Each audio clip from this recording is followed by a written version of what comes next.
በአዲስ አበባ የንግድ ባንክ ጥበቃ ሰራተኛ ሁለት ሰዎችን ገድሎ ራሱን አጠፋ።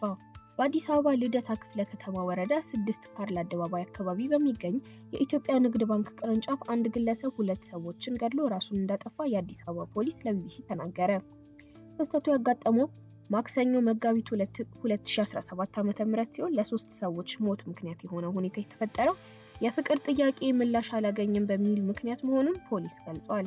አቶ ሽፈራው ረጋሳ የተባለ የባንኩ ጥበቃ ሰራተኛ ለስራ ባልደረባው የፍቅር ጥያቄ አቅርቦላት ምላሽ ባለማግኘቱ ግለሰቧና ከግለሰቧ ጋር የፍቅር ግንኙነት አለው በሚል የጠረጠረው ሌላ ባልደረባውን በመግደል ራሱን እንዳጠፋ የአዲስ አበባ ፖሊስ አስታውቋል። ግለሰቡ የፍቅር ጥያቄ ያቀረበላት ወይዘሪት ሀና ተስፋዬ የተባለች የ32 ዓመት ወጣትና አቶ ንጉሴ ብርሃኑ የተባለ የስራ ባልደረቦችን በጥይት ተኩሶ የገደለው።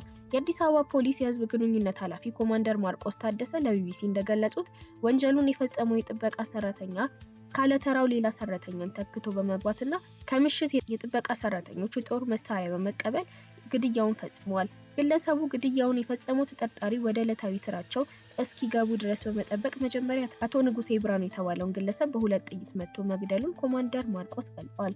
ግድያውን ማክሰኞ መጋቢት 2 2017 ዓ.ም ጠዋት ከ1 ሰዓት ተኩል እስከ 2 ሰዓት ሩብ ጉዳይ ድረስ ባለው ጊዜ ውስጥ መፈጸሙን የተናገሩት የአዲስ አበባ ፖሊስ ቃል አቀባይ በሁለቱ ግድያዎች መካከል እስከ 15 ደቂቃ የሚሆን የጊዜ ክፍተት እንደነበረ አመልክተዋል። ግድያውን የፈጸመው ግለሰብ ባልደረባውን ተኩሶ ከገደለ በኋላ ሌላኛዋን የጥቃቱ ሰለባ ከመግደሉ በፊት ከድርጊቱ እንዲቆጠብ መጠየቁን ነገር ግን ፈቃደኛ እንዳልነበረ ተገልጿል። ግለሰቡ መሳሪያውን እንዲያስቀምጥና እጁን እንዲሰጥ በተደጋጋሚ ጥያቄ ቀርቦለት የነበረ ሲሆን በዚህ መካከልም ወደ ባንኩ አንደኛ ፎቅ በማምራት የፍቅር ጥያቄውን አልተቀበለችም ያላትን በተመሳሳይ ሁኔታ በጥይት መትቶ መግደሉን ፖሊስ ገልጿል።